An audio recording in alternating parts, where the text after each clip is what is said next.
சேகல் ஊராட்சி 8வது வார்டுலக்கா தண்ணியே வரல, சுத்தமா ஒரு குடம் கூட தண்ணி வரல. நான் பிரசிடென்ட் கிட்ட பிரச்சனை பண்ணிட்டேன், கிளர்க்கு கிட்ட தகவல் சொல்லிட்டேன், வார்டு மெம்பர் 8வது வார்டு மெம்பர்கிட்ட சொல்லிட்டேன், ஒவ்வொரு வார்டுகிட்டையும் சொல்லியாச்சு. ஒருத்த கூட இன்னும் அதுக்கான ஸ்டெப்பே எடுக்கல. தண்ணி சுத்தமாவே வரமாட்டுது, 2 குடம் வரமாட்டுது. ஆம்பளைங்க ஃபுல்லா சைக்கிள் கட்டி தண்ணி கொண்டு வராங்க, சுத்தமா தண்ணி இல்லை. குடிக்கிறதுக்கு மினிமம் 2 குடம் நாள், ஒரு வீட்டுக்கு 2 குடம் நாள் தகவல் கொடுக்க சொல்லுங்க. தண்ணி இதுல தண்ணியே வராம கஷ்டப்படுறது 10 குடும்பம் தான். நாங்க எங்க போய் தண்ணி பிடிக்கிறது? அவங்கவுங்க வெட்டி அவங்க சபைக்கு தகுந்த மாதிரி போட்டு தண்ணி பிடிச்சிட்டு இருந்தா அப்ப பைப்பு மத்த பைப்பெல்லாம் என்ன பண்றது? இதுல வேலைக்கு போற ஆம்பளைங்க இருக்காங்க, வந்து தண்ணி வர டைம்ல யாருமே வந்து பார்க்க மாட்டேங்கிறாங்க. 7:30க்கு ஒருத்த பஸ் பிடிக்கணும், பைப்ல தண்ணி வருது தண்ணி வராத மாட்டேங்குது. 7:30க்கு ஒருத்த பஸ் பிடிக்கணும், 7:30க்கு ஒருத்த பஸ் பிடிக்கணும், 8:30க்கு ஒருத்த பஸ் பிடிக்கணும். நாங்களாம் வேலைக்கு போனாதான்.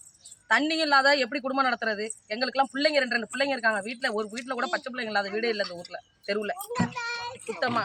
ஒவ்வொரு நாளும் நானும் அவ்வளவு கஷ்டப்படுறேன். வாயை மூடிக்கிட்டு இங்க வரதுக்கா வந்தீங்க?